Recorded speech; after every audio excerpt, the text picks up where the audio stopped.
You can start. We'll have Vanessa help start it, and then hopefully Liddy will be here in a few minutes. Okay? There's the time right there. All right. Official start. We can go ahead and yes, Okay. So I'd like to call this meeting to order at 4:09. So if all rise for the Pledge of Allegiance.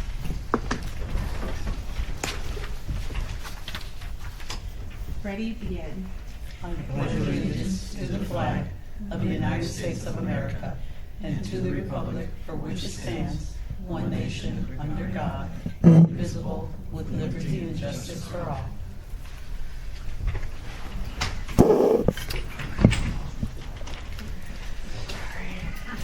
For a roll call, Commissioner Beretta, Absent. Commissioner Flores, Present. Commissioner Negretti, Present. Commissioner Sakara, present, Commissioner Lee, Commissioner Aldridge, Here. Commissioner Salas, Present. Commissioner Lopez. Sit. All right. So yes, happy everyone's made it, and we have a quorum today. We'll go ahead. If someone could make a motion to approve the minutes. Move to approve the minutes from the April meeting? We didn't. No, move to approve. Oh, moved. I'm sorry. Okay. Second. Second. Commissioner Flores, second. All right. All in favor? Any discussion? Any discussion? No? Okay. All in favor? Aye. Any opposed? Any abstains? All right. Okay, so Commissioner oral report? we could begin to the right with Ms. Commissioner Fay. What did you say? Oh, for the oral report? For my area, we're having nothing of significance. I do observe in some of the parks where we're having encampments again, and I reported right away. So it hasn't been horrible like before. So I try to report it timely so that it won't be getting out of sorts. And that's all I have to report. And just so that you have the narrative, it's not the sake of encampments, but we're enforcing laws, criminal things, violation of things of that nature and so forth. We're not allowed just to move out encampments. What we're talking about is vagrancies, closed facilities, enforcing those kinds of things. So that's the way you're handling the encampments? Yes. So the biggest thing that we have is that if the park closes at a certain time, that's what you can enforce. So we're enforcing the rules, the laws, the municipal code, things of that nature. It had made a difference before. I guess that's the way you handled it, because take PRCS Park. It was cleared out using, I guess, those rules and regulations, but they all moved to Wildwood.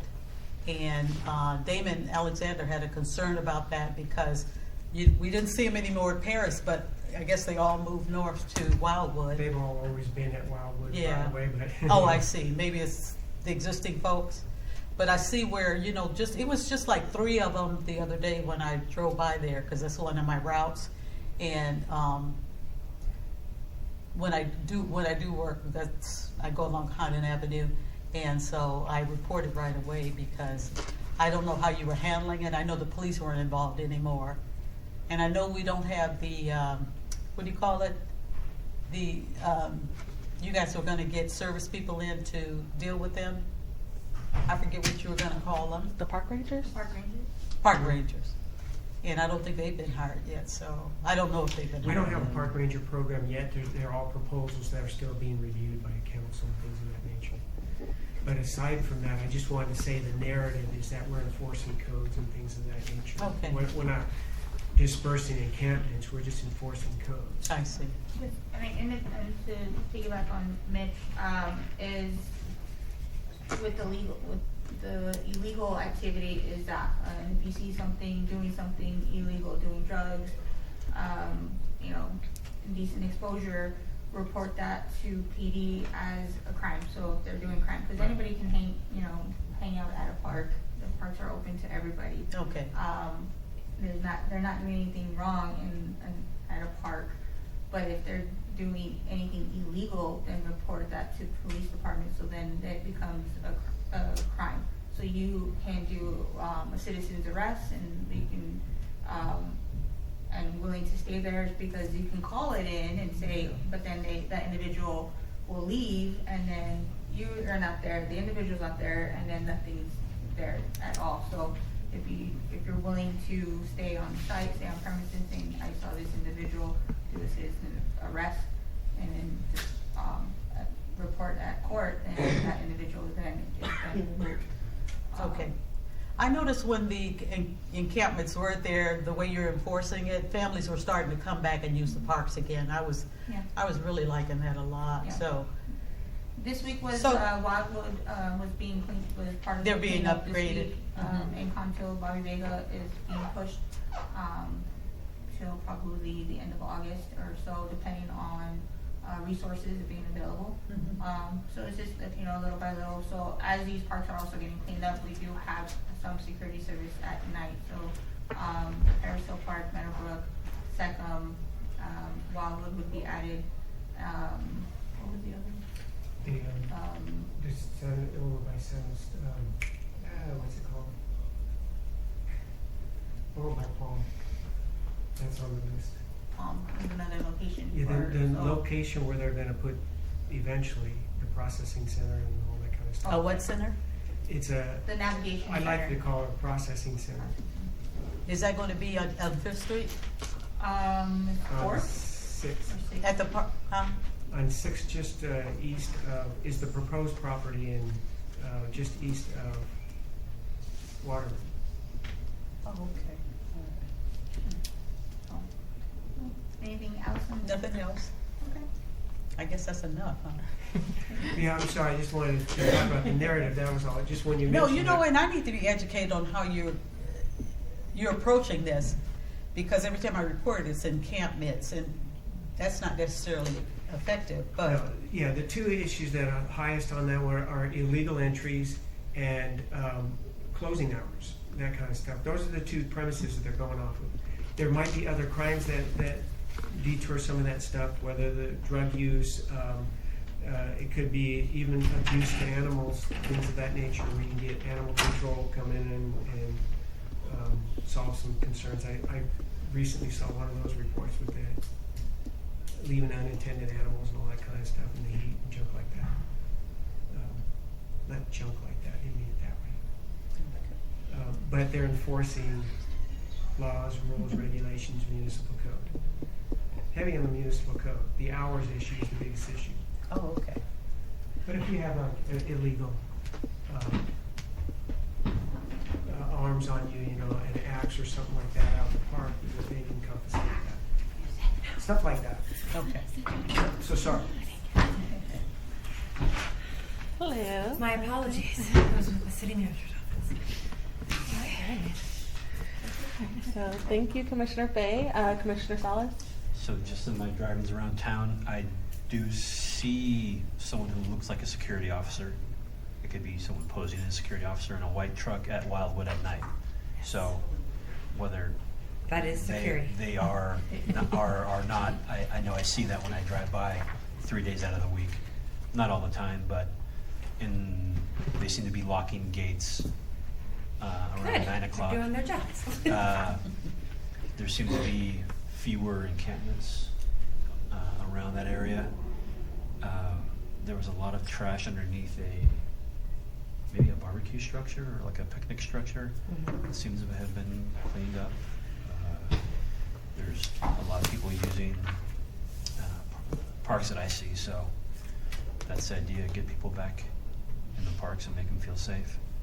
So I don't have any other, I don't know if this is an issue for this commission, but I'm a big noticer of fences getting cut, like, and people, people crawling through them. I do live up in the foothills off of 40th, and to me that just means fire danger. So I don't know if this is a place to even discuss that, or it's usually on it's city property. I think it's where like the water district has their like flood basins off of 40th between Waterman, right behind to the immediate east of Wildwood Park. So Yeah. but then I It's see usually, salmon. that's like the first place where we will have folks migrate to, once we're trying, and it's hard because you don't want to displace, but at the same time, you can't have them in the place where you're doing the maintenance because it's going to become a safety issue, right? Sure. And so with parks being closed for maintenance, then we have that municipal code that gets put into play where it's now officially closed, not just hours closed, it's closed. And so there's a trespassing violation amongst other things that we're looking at. And when that happens, then some of the individuals will go to the basin and to other high brush areas to be hidden in a sense, and to be left alone. And Sure. that's kind of what we're working with, and we're working with the county to see, and the water district, because that's what we run into is it's like, is it county line, is it city line, is it water district line, and just trying to make sure that everybody understands what's what and who's got the authority in what area to do what. Nothing else. Thank you. Commissioner Ward? I have nothing to report. Okay. For me, I do want to applaud the Parks and Recs department and the maintenance and also Public Works. You guys are doing an amazing job, even though the parks are closed. But we're looking forward to all the improvements. So. Thank you. Thanks. And everyone, we can welcome our newest commissioner, Esmeralda Negretti. Thank you. Do you have anything to report? Any concerns, issues? Okay. And so for Commissioner Negretti, if everyone could please introduce themselves, all the staff and commissioners. You guys start. My name is Lakeisha Jackson, and I oversee senior programs. Marianne Arrieta. And I oversee senior programs. Michael Shikora, I do aquatic science management. Vanessa Carbajal, recreation manager, overseeing community centers, special events, and anything else? I am also a manager with the department, so a variety of different programs and facilities. Mitch, correct? Mitch Asuma. Thank you, sorry. I'm Liddy Gutfeld, the Parks and Rec Director. I'm Lisa Nichols, the administrative assistant for the department, and I do the agenda, so you'll see emails from me all the time. Thank you. Okay. Moving on to the director's report.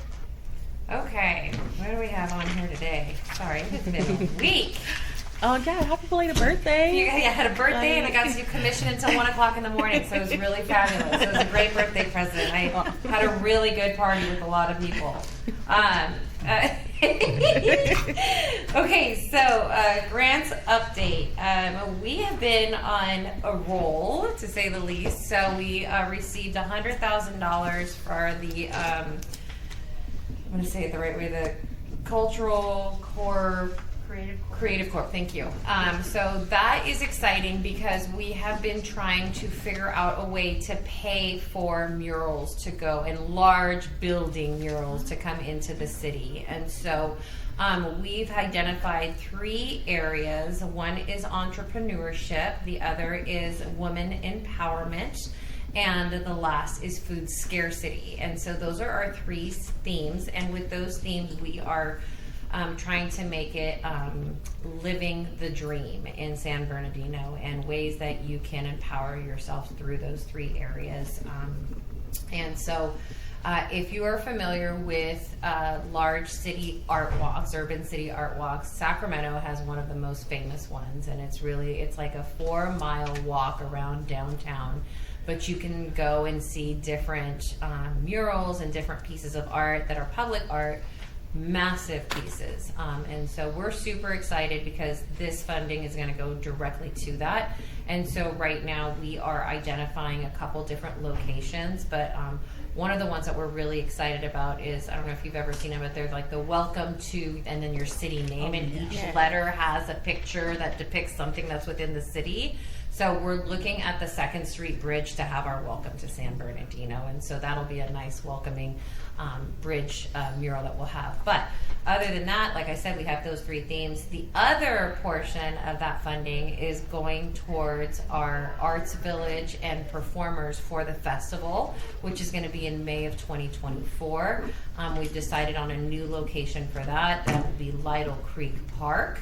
And the reason for the move of festival, 2 reasons. One, we didn't do it this fall because we ran into quite a bit of,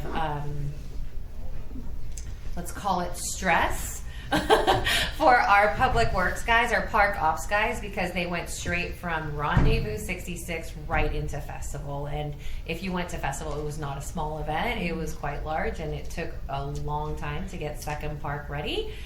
So we decided festival should be a kickoff to our summer. So festival will kick off the concerts and the summer goodness and all that fun stuff. So it will always be a May event.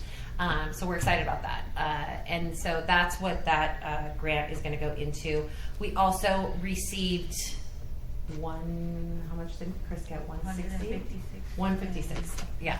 So the Inland Empire Regional Center, we received $156,000 for specifically for our programs and services to individuals with special needs and disabilities. And so we are very excited about our Center for Individual Development to get some really fun pops and upgrades. It's not a building renovation because we do not own that building. It actually belongs to the school district.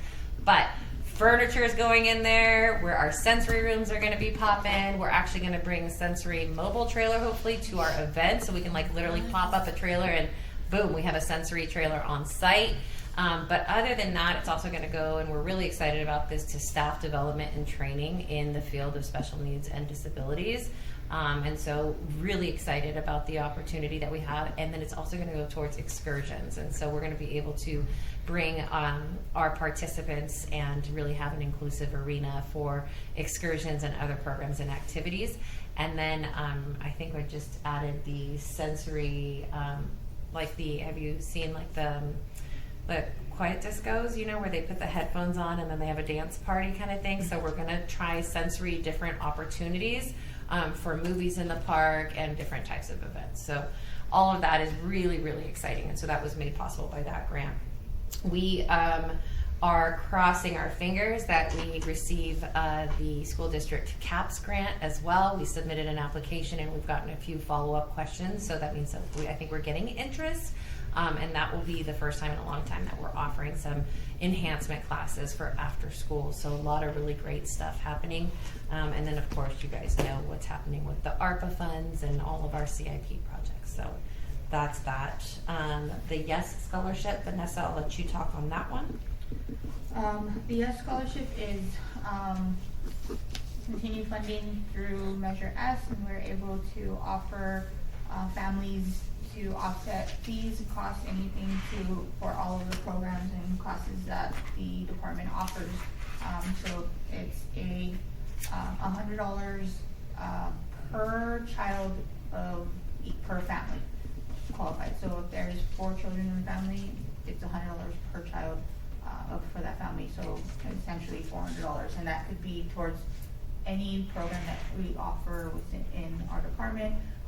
We have had, we're still pushing it out, so if you have families, we're still taking, goes to summer camps. We offer cooking classes, art classes, different, we're trying to incorporate dance classes, we have a karate class. So anything that we offer, enrichment type of program, it will help offset that cost, and youth sports as well. So it's still ongoing. We're continuing taking registration. We have up to date right now that have used these funds. The last report I had was we had 19, just 19 So we still have quite a bit of funds available to be used. So if you know any families, we can get applications to them, and it's pretty simple. If they qualify for anything within, you know, WIC or low income, they will qualify for the YES scholarship. So what happens to the funding that doesn't get used It continues to roll over until we use it. for the same category? It's all specific for the program. Yeah. Yeah, youth programming. Okay, so beyond the YES scholarship, was it yesterday? Yeah, on my birthday. Hillwood Developers, it's a Perot company. They do a lot of the development around town. They're actually developing a ton of the factory buildings around the Norton Gymnasium. We've built a really good partnership with them, and they've been really great in trying to save some of our space because they are kind of, with their new development, going to encroach a little bit on our tennis courts over at the Norton facility, and we're looking at eventually building that into a pickleball regional center, and so they were very respectful of that space. I fought for it because I was like, wait, we have an opportunity, don't take this away from us, we haven't got there yet. So, but in building that relationship, they heard our story about really two things. One is our focus on youth sports and the ability to create opportunity through youth sports in good decision-making skills and character building. So they gave us $10,000 to subsidize the cost of jerseys for all of our youth sports programs this year. So I think that is a huge win for us. So super excited. So that'll be able to keep the cost down for families and be able to get more kids involved. And then they gave us $10,000 to go towards the arts. And so with that $10,000 donation plus a little bit of our concert funding that we had for this new fiscal year, we're going to be able to bring the symphony to Roosevelt Bowl. And so we're going to do a symphony arts in the park. So we'll make it a full day of arts, and that's going to be on September 9th. And y'all are the first ones as far as boards to hear about it. So we will be creating a marketing splash for that, and then we also encourage all of you guys to please come out and please get people to come out and experience the symphony. It's really something really unique, especially in a Roosevelt Bowl amphitheater. The goal with that is we're doing a little forward thinking. We want to make it the last concert at Roosevelt Bowl before it gets renovated, and then have them open up and be the first concert when we do the Roosevelt Bowl renovation. So I'm very excited about that. And then I also just want to mention a few things that happened last night at council. They did do the ARPA report, and the council voted almost unanimously on hero pay for our staff. And so all the staff in the city that worked during the COVID time are actually going to get a bonus pay for their efforts, and I think that that's something huge. There's not a lot of cities that have done it, and I really encourage all cities to do it. So it's really cool that they're actually putting this towards our people as well.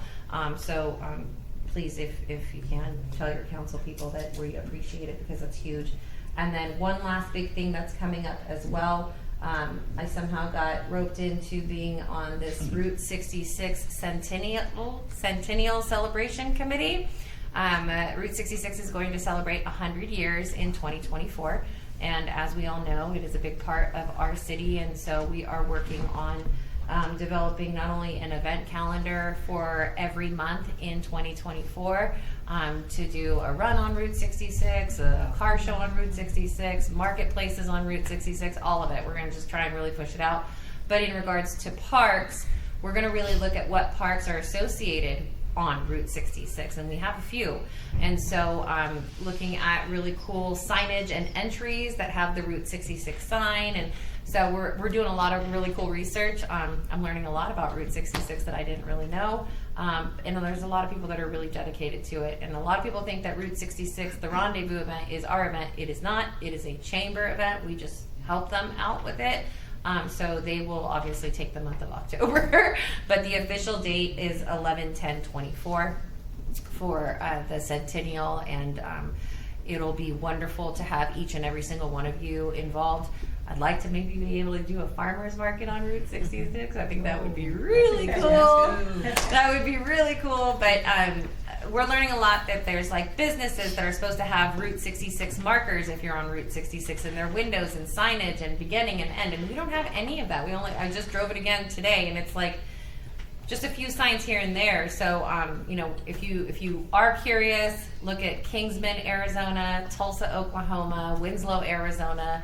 They went massive, like middle of street signs and things like that. So we're really going to do a big splash. We're even in the song, Exactly. We should be pushing that exactly. like crazy. So we're excited, but like I said, all of this stuff that with the art and the stuff like that, it's all going to be representative of what our city has done. So, and then the last thing I have before they do all of their updates is That's also Veterans Day, right? it falls technically on Or 11/10. The day right before Yeah. Veterans Day. Yeah. And so we might do our Veterans Day parade on Route 66. That'd be great. Yeah. So if we bring it back. I'm not looking Vanessa's way. Look at the look I'm getting from Vanessa. But we want to do some sort of activity, like I said, every month. Okay, so there's two big policy changes that are going to be going through to council that we've been working on for a few months. One is the municipal code that helps to enforce our ability to, I'm going to say it the right way, to not manage, to be able to not only enforce but incorporate resources when we are having violation of our municipal code in our parks. We have to be very good about the way that we tell the story of what is happening, and there's a missing element that keeps coming up at council meetings and in public comments of it's very negative about what police is doing, what public works is doing, what parks are doing, and there needs to be the story told of we at one point in our city had beautiful, clean, green parks. And unfortunately, due to a bankruptcy and a pandemic and maybe some leadership issues and whatever it might be, things got flipped. And so now we're working, because we have some resources, to be able to turn that around. And we want all of our leaders to understand and know, because you are the voice of our community, that we are approaching every individual in our parks with resources and the ability to try and help place individuals in the right place. However, they do have a right, whoever they are, anyone has a right to be able to come into a public park and enjoy that park however they deem they want to. But there is law that is written that says that there is a specific intent and use of a park space. And that is what we are working towards, is making sure that people are coming to our parks to use the parks for their intended purpose. And that is for recreational purpose, that is for health and wellness purpose, that is for mental health purpose, and so many of the other positive things that comes with having open park space. So we are pushing for an update to our municipal code, specifically with the biggest issues that we've had are smoking, drug use, and nudity. And so with those three things, we're hopeful to be able to enforce a little bit more during the daytime, and then in the evening really honing in on trespassing, but also honing in on, is it a homeless issue or is it a crime that is being committed? And we're focusing on the crime being committed. And so I wanted to make sure that you guys understand that when you see that municipal code and that new policy coming through. That's number one. The second policy that you guys are going to be very tied into, because it will come to you first, is the park renaming policy. It hasn't been updated in almost longer than I've been alive. So pretty much before this policy was amended, anytime somebody wanted to rename a park or name a new park, there had to be 100 signatures, and then it would go to a legislative committee, and then it would come to the Parks Committee or the Arts and Historical Preservation Commission, depending on which one it was tied to, and then we would make the recommendation, and then staff liaison would bring it to council. There is no legislative commission in the city anymore, and so you will be, when it comes to a park renaming, the commission that reviews the application. And so I just want to make sure you guys understand the process, that an application will be submitted to the city manager's office with 100 signatures. There is no necessarily vetting the signatures. There never has been, and it's almost impossible to do so. But what we do is we take those signatures, and then they have to fill out an application and give an explanation as to why this park should be named after this person or this thing or this entity. We bring that to you guys. You guys do a formal review. We make a recommendation, and then we move forward with the renaming of that. There is going to be once it's been renamed, it cannot be renamed for another 5 years. That's another big change. And so before, there was no timeline, so you could literally rename a park every month if you wanted to. And so we've changed that just to make sure that it makes sense. But I want you guys to understand you will have that role in possibly defining new names for new parks. And so right now, there are 2 that I know are going to be coming down the pike. One is extremely sensitive, and that's going to be Second Lake Park. And so I believe the signatures are already in motion, even though the policy hasn't been passed and play. It doesn't matter if the signatures are in motion, the policy has to go to council first. And once that happens, then we'll let the individuals know who brought it forward that they wanted to make a name change, and then you guys can expect to see that. And the other one is Gutierrez Park. And that is a Kimberly Calvin big push, and I am very supportive of it. She wants it to be named Gutierrez Park on Route 66 because it is one of our Route 66 parks. And so you should anticipate seeing that one as well with 100 signatures. Those are the 2 big policies that are going through, and that's all I have. All right, recreation updates. All right, so, community centers are still operational. They're also, we have programming going on. We have summer day camp still going on. School, youth go back to school July 31st. So that's that. But we still will continue programming on, quote unquote after school basis. And then of course our facilities are cooling centers. All of our facilities, our senior centers, our libraries, our Jerry Lewis lobby, Jerry Lewis Swim Center, the lobby area is also considered a cooling center. So on Sunday we will have 2 facilities, 3, the Row, Lattle Creek, and Jerry Lewis Swim Center, and Fifth Street Senior Center will be available on Sunday, this Sunday, and we'll keep track of heat index potentially next Sunday as well as a cooling center, and be available for any community residents that need just to cool off a little bit. And then on top of that, we have, I handed you all out a little packet, all of the events. We still have several events going on. I don't think we're gonna ever stop and just keep rolling. So in fact, as soon as I'm done with my talk, I'm gonna head to Roosevelt Bowl because we have our concert today, which starts at 5. Gates open. We have food vendors, merchants, organizations, games, hang out. And our Amanda Castro band, high energy jazz band tonight. From all the YouTubes, the videos, and links that I've heard, amazing voice. So I'm looking forward to hearing her perform live. I'm excited about it. And then next week is our last of the Soothing Summer Nights. Then we have still have 2 movies, the diving movie, which Mr. Shakora will touch base on, and then next Friday at Encanto we will show our last movie out in the park, or Starlight Cinema. This Saturday is we are partnering with IE Hometown Heroes at PRCS Park to host a backpack rally. That's from 9 to 1. More than welcome to come out. Family fun zone, resource vendors, or just vendor fair, hot dogs, backpacks, school supplies. There's a blood drive as well. And then we're gonna mosey on over to Friend of Jerry Lewis Swim Center The big oak tree right in front is anticipated to be about 700 years old, so we are gonna gather everyone in front of that tree and sing happy birthday on that. What tree is this? If you're looking at the entrance of Jerry Lewis, to the right is the big oak tree. And it's 700 years old? Yeah, we had an arborist come out and do an assessment, and they found that it's actually probably over 700, but we That thought would 700. probably be the oldest oak tree in California, wouldn't it? Mm-mm. 'Cause I think they usually die at like There's 400. there's a couple oldies, but yeah, it's definitely up there.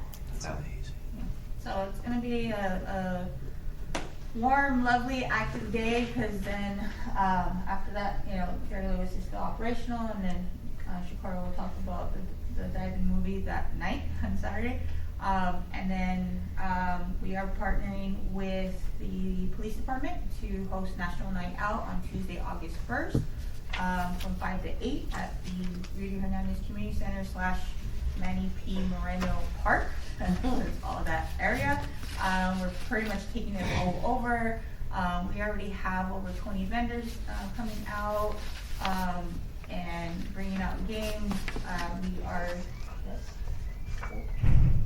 Yes.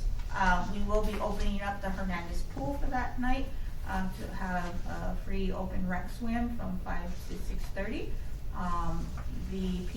The police department's POA is gonna be cooking up some hot dogs on their trailer barbecue. We're gonna have tug of war, games, activities, music, just all kinds of stuff happening, jumpers, and anything like that. So share. Are we and opening up the exclusive dunk pool and wanting volunteers? Is that correct? Maybe. If it's, If you want to get Anybody wet- want to get in the if you dunk wanna get tank? wet, if Anybody you're get a wet, dunk tank? I raise my hand. I will be there, no problem. So, So if you want to dunk me, there you go. yeah. Other than that, as we shared, September 9th is, that's the symphony coming out. We do have our fall program events that are taking place from, Halloween. We're gonna do a couple of exclusive, horror movies specifically. The old classics, Rocky Horror Picture Show and Killer Clowns. So we're, Killer Clowns, working out really? those, ironing out those details, You won't be here for then? that Nope. in October. And, of course, our family trick-or-treat event, our Dia de los Muertos event. And then we go into, tree lighting, which save the date for December 4th for tree lighting. And our Miracle on Court / 12 Days of Christmas, which will run from December 5th to December 12th. And all this information, all that will definitely get sent out to you so that you can share, and share. You had a question, Ms. Faye? Yeah, Day of the Dead in my community, it was so well attended. You folks were thinking about moving it somewhere. We So are I- yes, we will be officially moving it. It was a great kickoff at Campo Santo. Wow, We was grew, it? from year 1 to year 2, we just outgrew it. So now we are, gonna incorporate Pioneer Cemetery in terms of certain elements of like a site, self-guided tour. But we're gonna do something else more, at Court Street. And just different elements to that, just to broaden it and have the stage and performance and food vendors. We're going to be potentially partnering with SB Food Fest to assist with the Day of the Dead event, and then make it an evening event. So that will be Saturday, November 4th. But we're gonna work with both of the cemeteries. One of our projects is to update the plexiglass and all of the names at Camposanto, and so being able to do informational kind of walkthrough of who's there and Oh my maybe goodness. some highlights. And so we'll be working with the communities to make sure that there is something at each of the cemeteries, but in regards to the entertainment and the food and everything, it just is too big for those areas. And we're not comfortable with 7th Street right now with the way that it looks and feels. So it's just not a safe environment. So the cemeteries will definitely be highlighted, but the event itself will probably be at Court Street. Yeah, it makes sense. I'm just sad. Yeah. Don't worry, we'll still do something cool. Yeah, we have, a couple of the partners already have shared about potentially, still doing like an altar or some at each of the cemeteries just to have, an honor in with the culture and the life of celebrating. So we'll still be doing some. You know, we're thrilled about that activity, but we don't want anybody to walk on the grass. Don't go where there was tombstones are, you know, so it makes sense to move it. You know, I'm glad you're still going to give some kind of tribute to. Yes, to that. definitely. So, other than that, that's all I have, so if I can be dismissed. Get out of here. All right, Mitch. I don't have any, what's the first topic? It's just community services update, Just your division update. There we go. First of all, adult and youth sports are all now combined into what is called an athletics division, and we've got some new staff, and so we're looking forward to moving our programs a step further and things of that nature. So the usual sports this year are in effect, basketball especially, and then we're getting ready with the flag football programs and registering at both levels and so forth. I do want to highlight though that the football groups, tackle especially, is coming back at us for use of facilities, and we only have one facility that's capable of doing something that way, but we're going to try and accommodate everybody like we always do in that regard.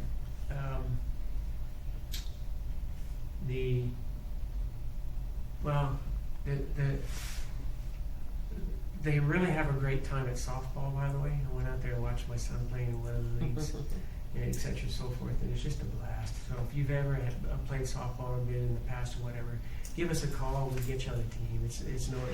It's not as competitive as you would think. Everybody has a great time. Even the losing teams just seem to have, smile a lot. So my son's on one of those. So. The community services, let's give that update, and then Lakeisha Jackson's been around quite some time there, so I'll let her take it from They Mm-hmm. try there. to call me old.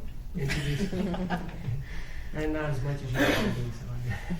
I do apologize. I don't really have much of a voice. I did karaoke for the seniors last week, so I'll try my best not to do that again.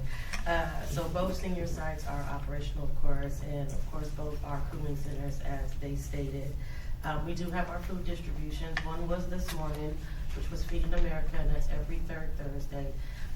Even though their flyer states it's a senior mobile pantry, they do allow the community to receive a box.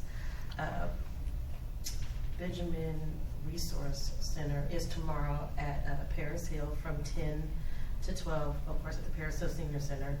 And they will be out there giving food and have lots of resources.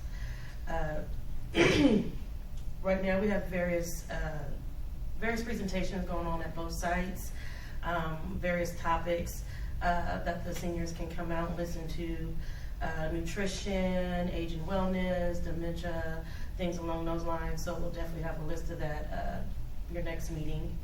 We have our dollar dances coming up. We're doing 2 a month, one at each site, so that both sides of the cities can, seniors don't have to travel to come. They can stay on their side, and they're only $1. It's by DJ Shipwreck. That's me.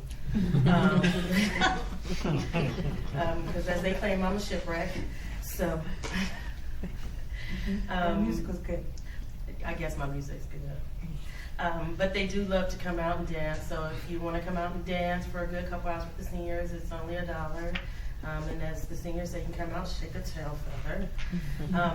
Our next big event and program is our Inland Empire Senior Games. Registration starts August 1st for those who are 50 years of age and better. Our various sports are basketball, softball, pickleball, tennis, billiards, bowling, and badminton, swimming. Thank you. And hopefully axe throwing and archery. Yeah, we finally identified a site that we might be able to do axe throwing and archery. Don't take my shot. We also are working on our Senior Health and Resource Fair. Last year we had over 42 vendors come out. to the Paris Hill Park. This year, we're gonna move it back to Fifth Street Senior Center. I'm getting a lot of calls from vendors. So if you know any vendors that provide resources to those who are 50 years of age and better, definitely my information, have them give me a call. And that's all I have. And let me introduce, oh, go ahead. I seen a finger. No, I'll let you go first. Introduce and then all that. Oh, let me introduce Marietta. She's our community service program coordinator, not only for nutrition, but for senior programs. And she definitely oversees and assists, not oversees, senior nutrition. And I'll let you give a little spiel. She's shy, so. No, she's not. Not when she gets going. Truly am. You're fine. You got this, girl. You got this. This is my practice run.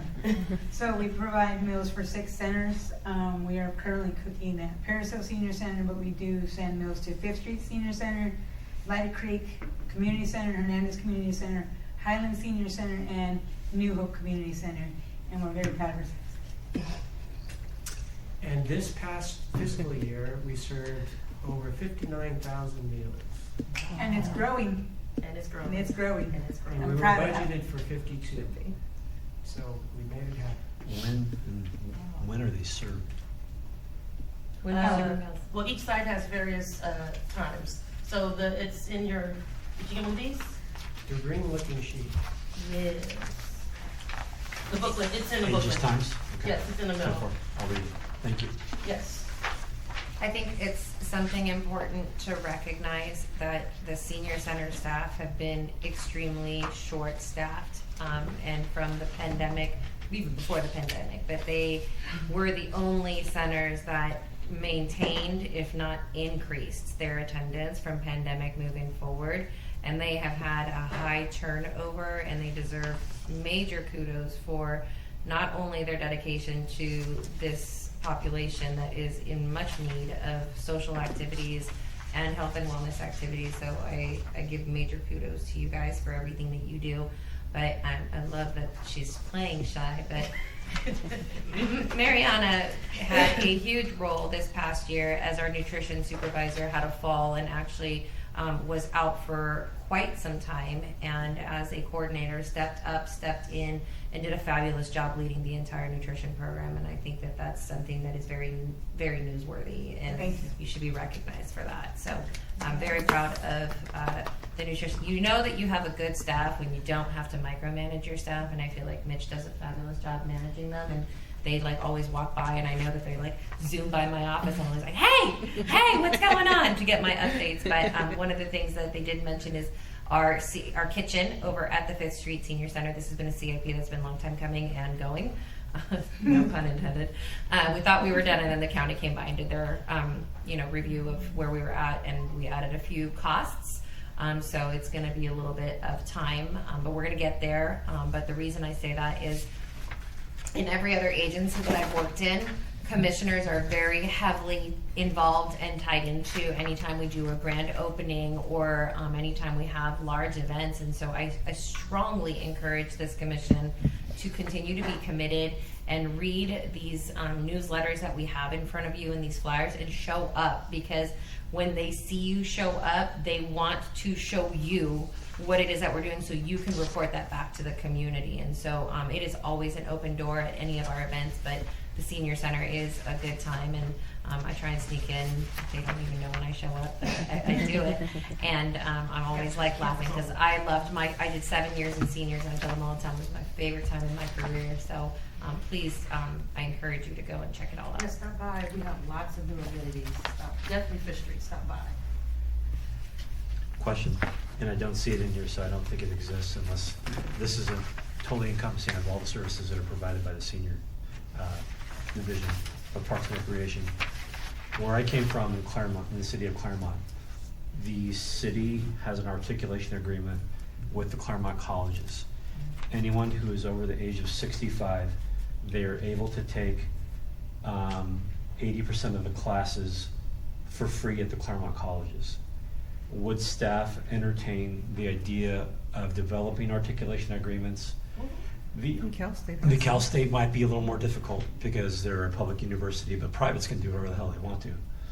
We have Loma Linda, and University of Redlands to developing free. I mean, and my father took these classes until he was like 82, and he couldn't go any longer because he had 6 strokes. But anyone over the age of 65 is able to take a class at the Claremont colleges for free. These are all elite universities that that are like Harvard. Now I'm saying these seniors are going to go to the Claremont colleges, but if we, in our surrounding community, and if we could work out something with Cal State or even the community college, some kind of articulation agreements for any seniors. They don't call it taking a class, they call it auditing. They're not counted as students. They don't have to take the exams unless they want to. My father did. He just wanted to try to prove himself something at the age of 82. But they're able to sit in the classes where there is space available for them. It brings them senses of belonging, of purpose, of slowing down, the diseases related to memory and whatever have you. It's like the mental gym for someone who's a senior. And so I would like to see discussion maybe brought up at the staff level about where this can go. And then further discussion with, it seems like everything has to go through the city manager's office, which is fine. For programs, it's a little different. Okay. Yeah, so contracting is I know what you're talking about, but it's a little different. So Yeah. Mitch is going to look into it. We believe that the community college district does have something like that already in place. So Okay. my direction is usually to my managers to do the first level and then pass it on to the supervisors and coordinators to start the implementation. So what we'll do is we'll do the outreach and then we'll report back to you guys with an update. And then what I'd like to do, if that's the case, and I love the way it's going because I did that in Irvine, was to be able to maybe create a recommendation for an extended contract with the council, so that way they can kind of see where we're going with it. But I think it's fabulous.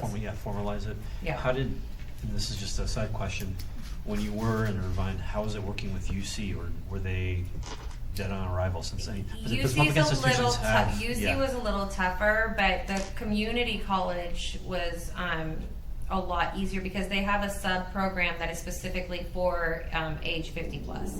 Okay. And so when I like that you're even working better. with that, then it's actually a subdivision of the community college district. And I think it's kind of a requirement, of all the community colleges. So I think so. And Yeah, were we'll classes look for into it. free in Mhm. that through that Mhm. division? you Just just like have to sign up.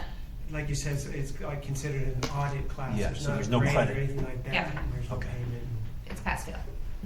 And I think that would just be a positive thing Perfect. for all I think of our that's seniors. a great recommendation. We'll have staff look into it. Okay.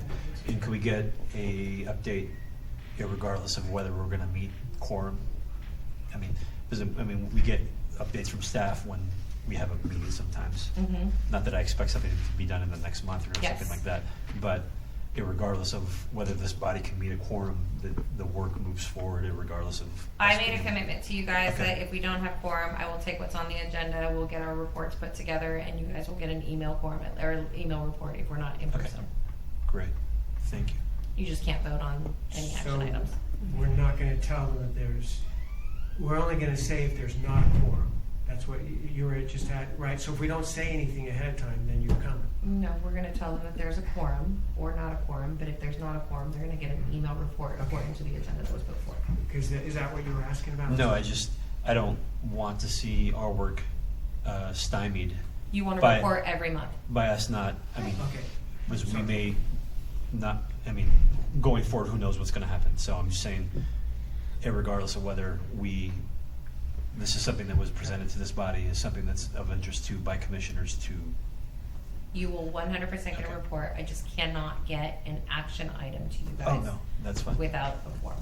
Of course, that makes sense. Okay, I think that's all I have. Faye was next question. Yeah, on the nutrition for the seniors, is this, because I just sent out a flyer, because I take the senior exercise class, health and wellness, and I just happened to pick up a flyer that said the county of San Bernardino was providing the meals free, but then I see here where, Was it a flyer from our side? I got it from the senior So the center. county does provide us funding to prepare the meals, so we are funded through the county. Uh-huh. It's a suggested contribution, for 60 plus. So it's suggested it's not obligatory. If they have the money, it's Then you like, can if put they it in. don't, You don't worry about it. The only Okay. ones that are that need to pay are gonna be your 59 and younger group, because the funding doesn't accommodate that. Other than that, anybody over 60 plus, it's donation based. They like the word contribution. on the agenda for the meals, it doesn't even have that on there, it just says the County of San Bernardino's That's not- provide, I think can, she's I can give you my, Might be The the menu. menu. it's on the menu. And what did it say? And I took pictures of it because I was like, and I meant to send it to you, is this Okay. correct? Because I've seen this on other in literature. So that's only if they have the money to contribute, Correct. otherwise it's, okay. Right. Are you gonna have the 5K included in the senior? Yes, thing? yes, I Okay. am having 5K. Okay. And it won't be. Say, next you're to gonna the throw an axe. axe, let's just be As honest, I said, it won't be okay? next to the axe throwing. You're gonna be here throwing some axes, it's happening. Not around the 5K though. Oh, moving targets, that'd be cool. You can be the target. You can be. All right. Faster completion time. You had a question over here. On the same topic regarding the fee, right, the suggested contribution, so is it free or can they walk up, for that was, let's say like the neighborhood association groups or any business, if they were to say we want to sponsor, 25 meals, 50 meals, whatever they want to do, would that even be something to put out there to businesses, or is it just no fee? Like, is there a fee or no fee? We cannot turn away anybody from a meal, no matter what they want to give us It's or a not. So suggested donation. for here's those. here's what we suggest that if you want to pay for the meal. If not, you can even give us 50 cents a quarter, anything that you find, whatever, That's- or nothing at all. Yes. That's 60 plus though. Then They have yes. to be at the age of 60 and better to qualify for just a donation of any, whether it be nothing, a penny, like Mitch said, up to 20, whatever they want to put in there. Some people like to pay for the month. So say we have 20 days, most of them think we have 20 days in the month of our operation, so they'll put $20 in there and donate $1 a day. So it's basically what the patron feels comfortable paying, but we cannot enforce that pay. The only ones that we that they have to pay as guests is 59 and better. And we don't actually touch the money, it's a box. Yeah, we And can. they have to drop it in. They're 59 or lower. 59 and younger, yes, sorry. So senior, the age of 60, it's free. We can say that it's free if it's easier that way. Any other questions? You're good, you're good. All right, Shakur, your turn. Okay, as we're wrapping up the summer, as you know, kids go back to school, Vanessa said, in about a week and a half. So summer is kind of coming to, quote unquote, summer is coming to an end as it relates to summer programming at the pool, but that doesn't mean the pool is going to be closed. The pool is going to be open year round. As we spoke about several months ago at our last meeting, heaters are in, they're up, they're running. So as it starts to get cold right now, the heaters don't need to run because it's 110 degrees outside. So no need for a heater. The whole purpose of the heaters was to continue programming throughout the winter time or the colder season, so that we can have swim lessons, water aerobics, lap swim, junior lifeguards, water polo, on and on and on. The little packet that was handed out, upcoming events wise that are going on. We do have technically our last dive-in movie, but we're looking at possibly doing one in August, since it's still going to be quite warm in the month of August. We're securing a date right now to put one up on Saturday in August, but it was really, really exciting. This is our second one this summer. Last year, we only had one. It had a really great turnout of people. So we added two this year, one in June, one in July. We had well over 250 people show up, for just that evening time. Plus we had 300 plus people for recreation swim in our first two sessions. So the pools are going swimmingly, if you will. So that event is coming up this coming Saturday, along with our birthday, out there with the oak tree, in conjunction with the backpack event that's already spoken about. Your other thing there, we're publicizing a lot, especially with the heat, is our splash pads. Our splash pads are up and running. The only one that's currently not functional is our Bryce Haynes facility. And we are, And Wildwood, Wildwood this week. is going to reopen. It's only closed for this week, yes. But it is, except for the closure this week, right? But they're up and running, and we're this close to getting Bryce Haynes up and running. Hopefully it'll be up by the end of the month, and then we'll probably have it going through at least August and September. And then we'll have to see what the weather looks like as we go into the later months here. So that's exciting. Lots of people are using them. Cooling centers are also, we have them in place. Jerry Lewis is, so you can spread the word. You do not have to pay to use the lobby area of the Jerry Lewis Family Swim Center. It is an air-conditioned building. So if people in that area, besides having Paris Hill, the senior center there, if families want to come in and enjoy the just the cooling area in the lobby of the swim center, we're more than happy to have them come in and use that area. So the facility is pretty much open from 8 o'clock in the morning till 8 o'clock at night right now. 7 days, Monday through Friday for the most part, and then it's open from 10 o'clock in the morning till 5 o'clock at night on Saturday, and then 12 to 5 on Sunday. So we have a lot of programming going on. We just are finishing our 4th session of swim lessons. We've had well over 350 plus kids take swim lessons this summer. We had morning swim lessons, which I believe we've never had morning swim lessons, which was really well attended. Again, the heater, especially in the months of May, when we had swim lessons in the months of May, and then the beginning part of June, as we can all look back and remember, June was not necessarily the warmest month, and that heater really came into play, where we could really have a warm pool for people to be able to swim in and participate in the lessons.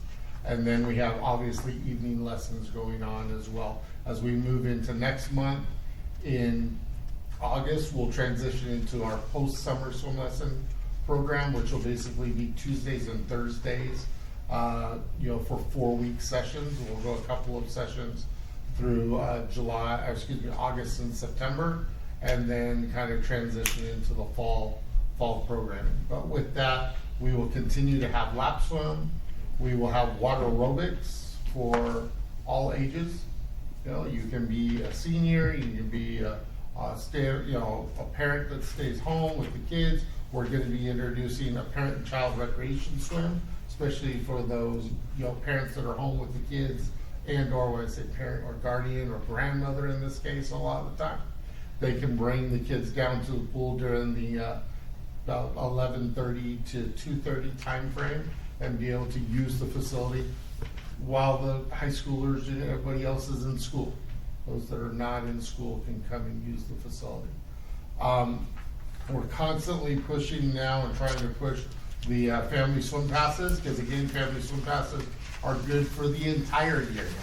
It's not just for the 8 weeks or 10 weeks of summer. It's for the entire summertime. So really pushing that. It's very reasonable, $60 for a pass, and that's up to 6 people in your family. Okay, so 6 people, it's basically $10 a year.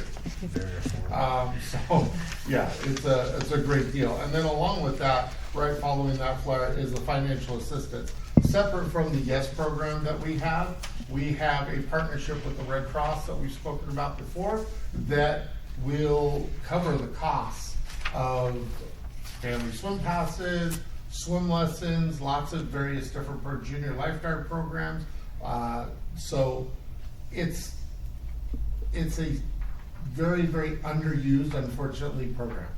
We blast it out there on social media, we put it out there, plaster it all over the facility, we put it out in flyers. A lot of the time it tends to be people don't want to show the fact that they have a need. So we need to get it out there that there's no shame in saying, hey, I want to take advantage of this opportunity. And so we ask you to share this with people. It's extremely simple to do. I mean, it's a one-page paperwork. If you're like very similar to the YES program, if you're on any kind of assistance whatsoever, you can show that you're in any kind of assistance, you automatically qualify. On your $60 pass, is that from July to July, or is that just the remainder of 2023? It'll be the remainder of the year, and then we'll restart them up again. So we started doing them at the beginning of the new year. And since this is going to be our first full year of year-round programming, we're going to probably have to revisit some of the start and end dates of different programs as we kind of truly do a one full year cycle. A lot of the program that we're going to be doing starting from August through February, or August through March, April, has never been done before in the city. Right. I've run programs like that in any other city I've worked for, but this city has never done anything like this. So we're going to have to see what the residents want. Would it be best to do the starting and ending date when, like when you buy it type of thing? Like when you buy the card for the national passes, right, to go to every single We'll be national able to park? go a month, so it'll go wherever you buy it, it's the month before the next year. Well, the is when it ranger will expires. just punch out the Right. month that you purchase it in. Right. A lot of it right now is just putting into play the process to be able to track it. Okay. That's where we're at right now. Our having registration software is not the greatest. having the software to be able to track. I don't know that, see, at the national park level, they don't input anything. Like, They do. there's nothing. They do. They give you the I just actual. bought They it. give you the physical pass. Yeah. I worked for the National Park System. No, I'm so- just saying, I just bought mine, and absolutely nothing was asked of me. Not my ID, not anything other than I paid. Right. And the card has every single month of the year, and all she did was she made sure that she punched out the month that I. But that's what I'm saying. You get a physical pass Mhm. that you can show.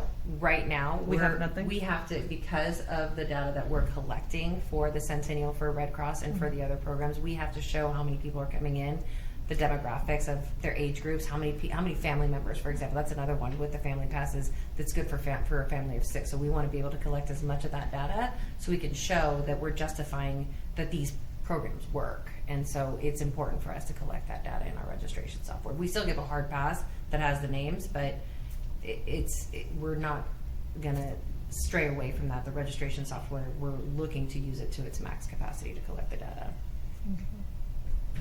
So it's just asking you to get the word out there that there should be nobody not able to go to the Right. pool because of cost. Have you considered perhaps passing out this information at some of the sites that is providing the free food, like the free food distribution? Because there's a difference between, you have it this where, anybody that's able to afford this, right, is gonna look at it, they're gonna think, who cares? But people that are going to the food distribution, clearly there's a hardship. They may be more willing to, go ahead and apply, and why not just print out a whole bunch of these and pass them out to, the different sites that are doing the food district, not so much the seniors, right, but more of your family, like Arroyo Valley, Pacific, they every single high school has it different dates. And we do, sometimes getting with the school districts, we're working with them to get information to their kids, but there is a process in order to get these flyers and this information in their hands. There's in no way, shape, or form are we not trying to get the information out. If you know of somebody that, or a program that exists that would be great for it, would love to know who and where they are. Everybody that we're aware of that we can get it to, we're getting it to. So And I Ken understand Martinez what is putting this on the school district site, right? Say that again? The school district is providing this information on their site? No, because of their way of distributing information and the hoops that we have to go through, right? I'm just saying, Ken Martinez has been wonderful at putting it on their site because they have Instagram, they have Facebook. They're even partnering with the neighborhood association. So when they're putting those type of things, I would think it would be as simple as emailing him and asking, would this be, and he goes through whatever process needs to be.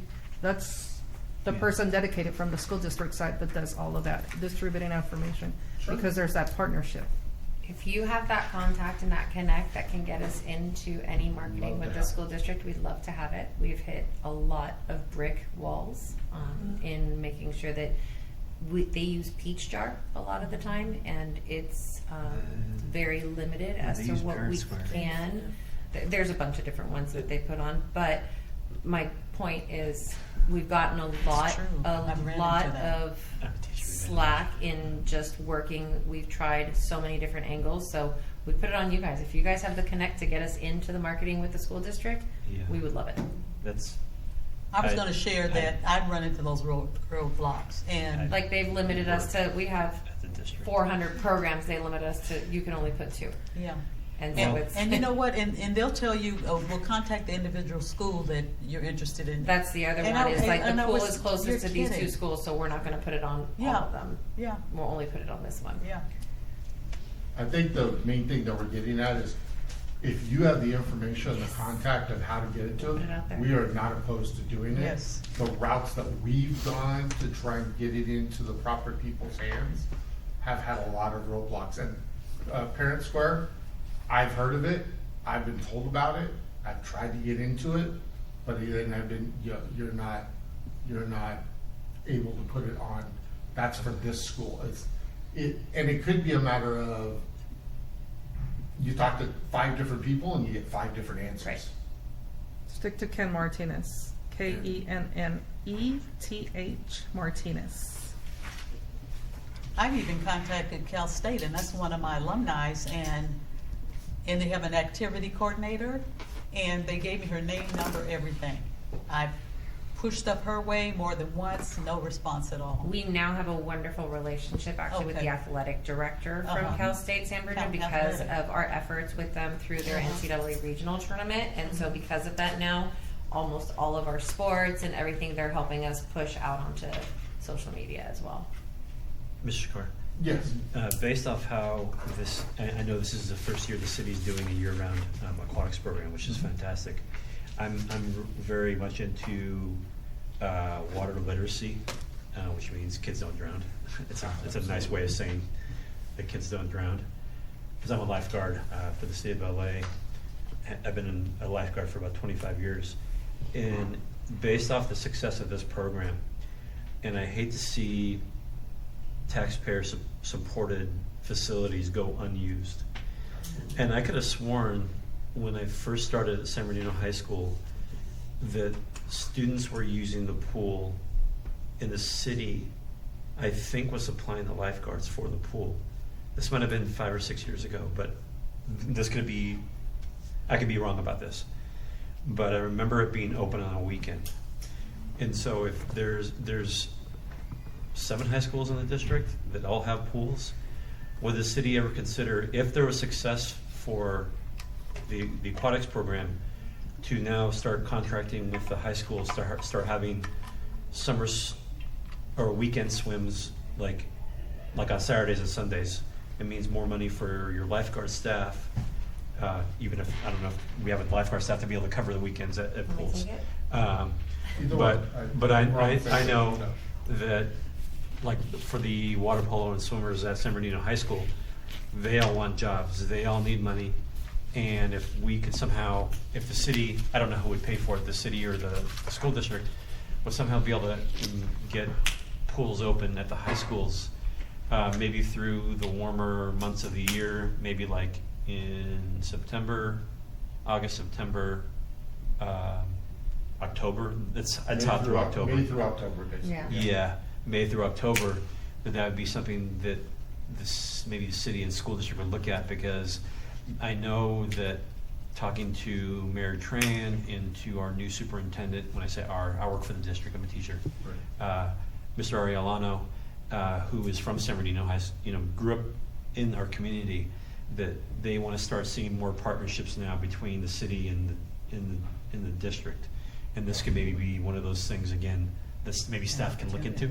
Yeah, well, go ahead and I'll pitch in. It's If not it a already matter- has been examined. It has. It's not a matter of looking into, and we're 100% on board with that. Okay. Right now, we and the whole entire U.S. has been dealing with a lifeguard shortage. Yes. And we have 6 pools theoretically, and we only have 1.5 or 2 open right now. We can't even open our own city pools. Okay. Because of lifeguard shortage. As much as I know you say we have all these students that want all these jobs, We go on the campuses, Yeah. we do recruitment days, we Okay. go to the job fairs, Okay. so they don't want jobs. I wish, unless you Okay. know them, you can send them our way. Our Okay. lifeguard recruitment is open all the time.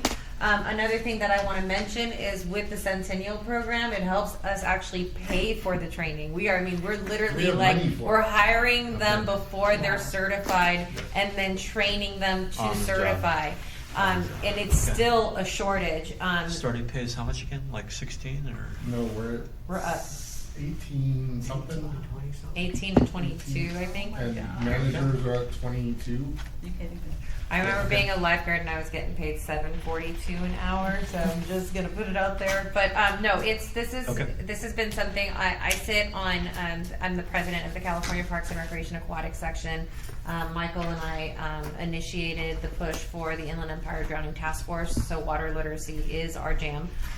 We've put a lot of emphasis on Water Safety Month, but we believe that it should be a year round. So that was really the big push of when we first started working together is 1, let's get a heater so kids can learn how to swim and not be in freezing cold water. 2, water safety isn't just for kids, it's for entire families and all generations. And so that's really the big push this year with the first. I do feel because we're finally going to be an Inland Empire pool that's open year round, we are gonna have more traction. And I think this summer has shown to be extremely successful. And so I think that wave is gonna continue to grow. One of the things that we're also looking at beyond just the training is how do we look at, I believe we sent 17 to become water safety instructors this year. And so increasing, not just becoming a lifeguard, once you become a lifeguard, we're doing professional development to get you into water safety instruction as well. So that's a higher level pay. And so being able to really look at these teens coming out of high school as well as these college students to be able to say, this is a great job that pays really well. And here are the benefits from it, and it's public safety, and so there's just more career development that can go into it. Finally, we have also tried to make sure we're giving them this variety of job experience. And so instead of just keeping them in the pool, we've implemented our safety plan. And so I want to recognize Michael Shakora because he started off as a supervisor and he was just recently promoted since you guys had your last meeting. He's now our manager of aquatics and risk management. And so his focus will be just that, is we're going to go into emergency planning. We don't have emergency operating plans for all of our community centers. When we first started doing an assessment of all of our centers and all of our senior centers, there was no AEDs that were functional. So these are the things that this is a passion of his, and I think he's going to do a fabulous job. But one of the biggest pushes that we're going to do is we're just going to make lifeguards have this implemented plan of you're going to be everywhere. You're going to be at every single event has a first aid booth. Every single program that we do has an element of safety into it, and I think that's going to really elevate. You're not just a lifeguard anymore, and I think that's the problem with the lifeguard shortage is why would you go and be a lifeguard and get paid $18 an hour and be in the hot sun and have the possibility of seeing somebody drown when you can work at Target or McDonald's for $25 an hour. It's a really hard competition, and so before it used to be easy to find the people who were swimmers and water polo players. That's how I got into it. But that's just not the case anymore. And so you really have to find a public service and a professional development and a career drive to get them in the door. We hired some really great people, and Zach is one of them, and he came from the Red Cross. And so I feel like our staff is finally starting to grow, and they're starting to get it, and it's been a really successful year. So you should be seeing some real growth there. Do they provide like first aid services like at the Roosevelt concerts and stuff? Yes. Every Okay. single event has Right. a first aid booth. Fantastic. That was one of the big first things coming here was we need to have a first aid and a safety element at every large event. Not just at the pool, and that's the only place that you should feel safe. You should feel safe that we can respond at any event that we have. And so we do have, our lifeguards there and the first aid capacity at every event. They're there tonight. And doing community education too. We're doing community CPR. That's another element that we're really going to be pushing out this year is beyond training the entire city on first aid and CPR and AED, how do we train our community members to just understand what community CPR is? So as things starts to die down, I always add more onto their plate, but you know, it's how do we reach out to the neighborhood community associations and say, okay, how can we be partners here, and how can we come to a coma and do that, and how can we just, you know, make sure that everybody understands the elements of safety. All right. Great, thank you. Anything else, Mr. Nope, last one was that we're continuing with our recreation swim. We have our Friday night swims that are going on for the families. So we make we've set aside a specific Friday night swim for families specifically.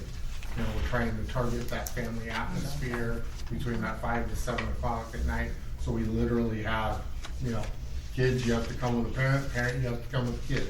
Not that we're trying to keep people from the pool, but we're trying to bring those family elements or grandparent or guardian, somebody, so we have that family element together, and the families are really enjoying it. It gives them that little bit of after the work week time, wind down, still warm outside, and we'll continue this throughout, pretty much throughout the entire the year, the Friday, Saturday, Sundays, for sure, for recreation swimming. So it's been really, really exciting to see our growth for the summer. And again, I came to San Bernardino with the desire to want to educate and expand the opportunities for the residents here. For a long time, this has been an aquatic desert. We've been surrounded by an aquatic desert with tons of aquatic facilities, unfortunately. And a lot of it is no other fault than funding. And funding is finally coming around. And so we're hoping to take all those families that have been going everywhere else to get their aquatic programming and all the cities around us, and to start bringing them back and say, hey, you don't have to drive to the whole nother city, just walk down the block or, you know, to our pool, because it is open year round, because you have a sense of community at an aquatic center, so you feel like it's a family. And so people that have been going to other cities, we've got to draw them and give them a reason to come to our family and stay here and get, because it's hard for them to want to leave that family they've already associated with. We've been doing swim lessons for Billy for, you know, the last 5 years, and they really like their instructors. Well, but you've been driving 25 minutes to go do that. Now you can drive 2 minutes and have the same experience, and we'll offer it. So it's going to take some time to build, but we're on the right trajectory right now. It's been good. Thank you. Good.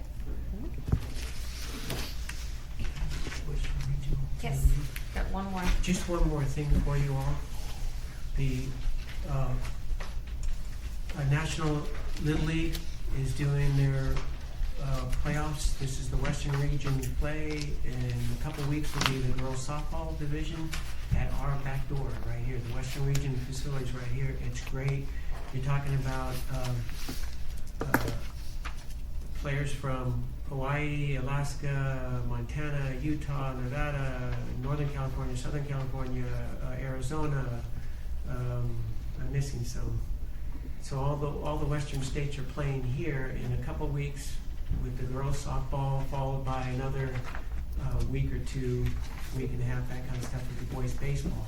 It's the last So stop. what you Last stop. see right on TV, this is the last stop before they go back to Williamsport. So it's kind of neat to watch some of these teams right here. It's free admission. They're cement stadium, all that kind of stuff. It's a nice place to be. There's no parking What date fee. did you say again? It's the last, softball is the last week in July, and baseball will be the first week in August. They go back to back, yeah. And I want to note too, It's this weekend. it's this weekend. And this weekend, This weekend, Friday, Saturday, Sunday. Well, that's when they're coming in, right? right? That's when Yeah. That's when. So our aquatic staff, they have a pool at the regional center for the So league, and that's our good aquatic stuff. staff is supporting and lifeguarding, so that way the athletes can actually go and enjoy some rec swim activities, which Right. last year we were not able to do, and so Yeah. it's just yet another partnership of the city providing those lifeguard services. Mitch, what's the date on the soccer? It's the first year ever soccer with SVPD. Do you have it? Oh, For the sure, soccer with the cop. Mm-hmm. Soccer with the cop is, I can pull it up for you. Isn't it the fifth? I think it's the 5th, yeah.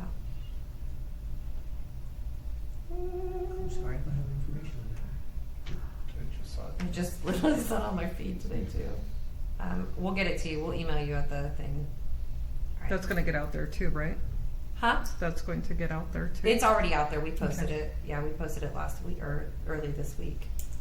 I don't know why I don't have any updates in here, but all right. Let's move to future agenda items. All right, any future agenda items? As far as like what we discussed today, or what? You do like further discussion? I would like further discussion on Dia de los Muertos because I want to say that there's something missing there. What exactly do you mean by further discussion? What is the plan of coming with Dia de los Muertos? Why the whole discussion of including the cemetery? So we, it's because we have historical folks that have been buried at the cemetery, and so just doing a walking tour through the cemetery and being able to recognize the individuals. There's a lot of people who have never even been to the cemetery, and I still would like further information on what exactly is their plan. Like, where do they see the celebration of Dia de los Muertos to be? Okay. As far as the department, I guess I'm not understanding. Is you want I have a seen whole- what they do, like kind of Riverside. The Dia de Mhm. los Muertos is all about having that you know, you put there your loved ones, you put this. The whole cemetery thing is a different aspect. So what exactly is the vision that the city is putting to celebrate the Dia de los Muertos? Okay, we'll get it to you. It's still in the works, so we don't necessarily have a full vision. It's we just outgrew the location that we were at, and so we're looking at different elements. But as soon as we have that, we'll bring it forward to you.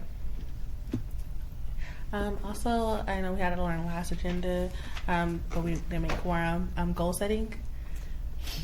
Are you ready to do it? Do we have people ready to go and committed to? What I don't want to do is start goal setting and then have our board fall apart. So we will put it on the agenda, and we'll start with just very basics. Also, and this isn't necessarily a commission issue, but if about 2 weeks ago I submitted public remarks about council developing some kind of attendance policy for all their commissions, so we can carry on the work of the people who appointed us and the people whose dollars we're using for their air conditioning right now. I know, again, my reference point is where I used to live, Claremont, where I served on a commission there for 8 years in the county of Los Angeles. If you missed more than 2 meetings a year, you were dismissed, regardless of reason. I think we should come up with maybe not necessarily a similar standard, but have a standard. That's all I want. Because it seems like that people can, I mean, obviously I'm not seeing the reason as to why people are not making it, but we have how many potential members? I mean, 1, 2, without vacancies. 9. 9. And we need how much to meet a quorum? 5. Okay. that 5 out of 9 people should be able to make a meeting that they already know is going to happen at a certain time of the day. Right. And I'm in grad school, I work 2 jobs, and I can still make it. So, I think I mean, staff can't do this, I believe. But maybe if we can add our comments at public comments during city council, you don't even have to show up. You can email the clerk, and he or she will read it to the council at the meeting, and talk to the person who appointed you. My appointer is Mayor Tran. We have a majority of the city council right here in front of us, right with us, whoever appointed us. Talk to them about getting a hard attendance policy for this, because otherwise, why be here? Because I mean, you get your name on a piece of, I mean, whatever people's motivation is for being here. Could I just take that one step further? We have one. It's We there. do. It's just it needs to be revised, I suppose. We just had this discussion right now. So it is a council. Used to be There's a charter and there's bylaws and there's an attendance policy, but it's very gray. Right. it It's needs to be very done. gray and written. No. Doesn't us. See, that's kind of it's- what I was thinking too, because if the city But- council It's can decide to show up or council not show up. But let me finish what you were saying. though. It's It's Citizens council will be that has to be able to make a decision of how you change the charter. And there is, the gray area is, technically it's written, it's 2 absences. However, it's what the gray area is, excused versus not excused. And so if you email and say, I'm not coming, that's excused. So there's I guess the interpretation would be the key word here of the gray area and defining what is excused and not excused. And I've gone to battle on this one with our agenda planning meetings to try and push it forward of like, first it was stipends to try and motivate people to come, which is going to be coming back to council. But the other part was, how are you going to define then if it's a medical issue or if it's a family issue because of the times that we meet, or if it's a personal issue, if it's a mental health issue? There's just so many things that fall into that gray area that a simple email of I will not be able to be in attendance tonight becomes excused. And so then you can excuse yourself from 6 different meetings and have missed 6 meetings and then you're never here. So the encouragement from your staff liaison, me, is 1, speak to your council person or mayor, whoever appointed you, to let them know that this is a major issue, because I have said this to all of you in attendance, is it's hard for me as a director to do my business and be able to get recommendations to council when I'm supposed to be getting the recommendations from you, my advisory board. And so then we are making decisions as a staff, which the majority of the time I feel are good, but there's a lot of stuff that we should be sharing. We should be getting your recommendations on that we can't because there's no quorum. And that falls, unfortunately, on the council, not you. The council has to select individuals that are going to be committed to understanding what the commitment of being a commissioner is. And I don't want that to fall on my staff, because it is not and will not ever be staff responsibility to hold you accountable. It is your council appointee that is the one that holds you accountable, and yourself. And so I encourage you, come to council. Do you know say what it. time the other committees meet? Is everybody meeting early in Everybody's the pretty day? much the same time. I think there's one that meets like at 4, but for the majority it's between 4 and 7 p.m. So how would we find out if anyone had intentions to partake, that the time was something that, later on? Well, they know before they get appointed, though. Right. So that's It's part of your application irregardless. process and a part of like the oath It's that on the you take, I website guess. about when everyone meets. Well, I think so- when you're appointed too, isn't there like a criteria that, yeah. But how do we know that, like their intention was there to do this and then they just kind of fell through because 4 o'clock just became one of those? Like, would it be better to hold these meetings at, 6 o'clock, 7 o'clock? That's not a My- question for staff. That's a question That- for you guys and your Because council person. every commission, committee, whatever body it is of the city, already says on the website when they meet, what day they meet, and the frequency amount they meet. That's already transparent in everyone that. Yeah, we couldn't change. And the reason why I like the work of Parks and Recreation, but this is the only one I can meet, because like water, the water department is like at 9 o'clock on like Monday mornings. Right. I'm teaching kids at that And point. there's no flexibility in it. Once it's set, And it's a planning is consistent at set. night. Yeah. Art is at night. I'm in grad school at night. This is the only one I can meet. So that idea that applicants don't know when they're applying doesn't hold muster with me, because it's already on the website about when they do meet. They have a whole selection of when times and dates of when different commissions meet. I just have a hard time believing that in a city with 220,000 people that we can't find 9 to commit to a monthly time. Yeah. So does no call, no show consider to be an absence? I'm not sure what. I know the majority of us reply all to emails. That's what we were talking about, is we're gonna start actually looking back in the last 6 months of the ones who have not, because we do keep track of it, how many unexcused, and then I want to bring that report forward to council when we start.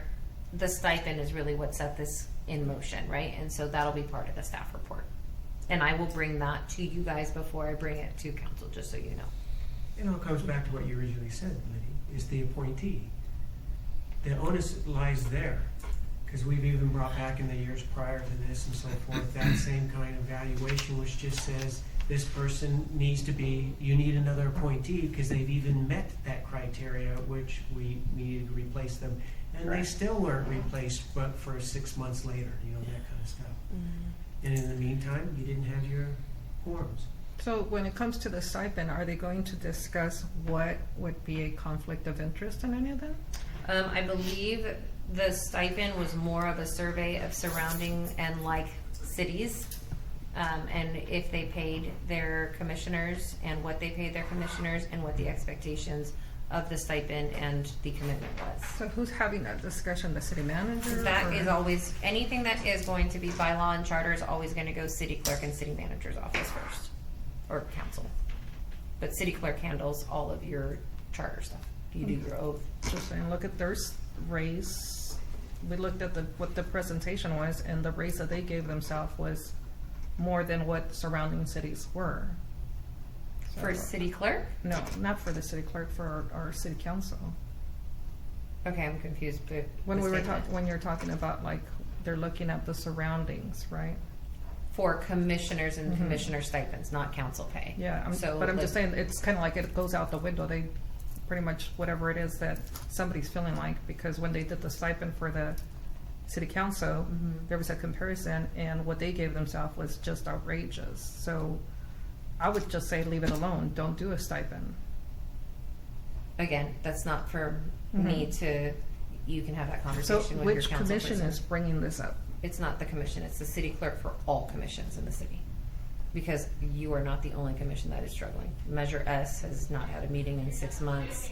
There's a lot of, there's the animal commission, which is going to look to become a nonprofit instead of a commission because they can't keep people together. So it's a citywide commission problem, which is why we're doing the surveys of other cities to see what successful cities are doing to keep their commissioners. And the ones that I've worked for have always had a stipend for their commissioners. A per meeting stipend in a sense. Yeah, and I mean, that's more than just to get people here. I think, I hope that can motivate them to even go to the events and participate with like gas money or whatever, you know, their time. So I think That's it's, the goal, yeah, I beyond mean, this. Yeah. It'd be great to have commissioners at our events. It'd be great to be able to see you guys out there. You know, that's been always. I made one. I made the Veterans Day. That was wonderful. Thank you. That was beautiful. That was fantastic. But I think that also has to do with, you know, the state of mind that we've been in as a city for a long time and just starting to motivate people and motivate families to come out. And those are going to be your constituents. Those are going to be the ones that you represent, whether it's your ward or your city or your area. So, all right.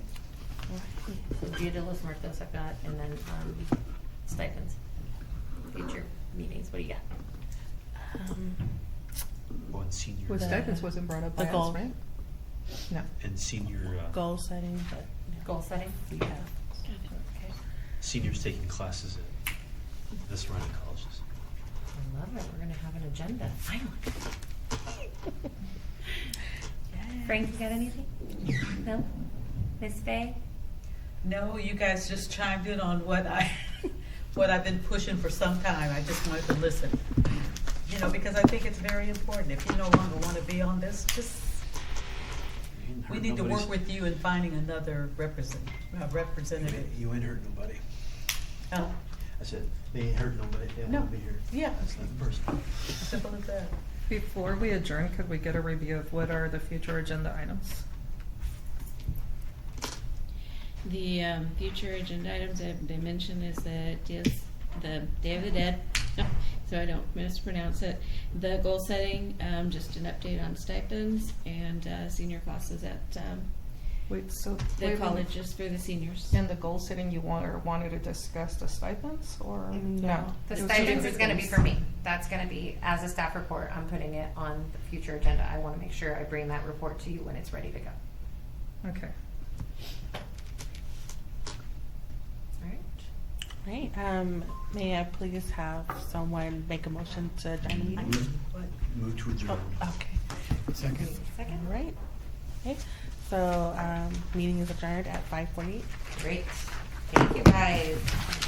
That's a lot of meeting. Thank you. It felt good Thank to have you. a quorum.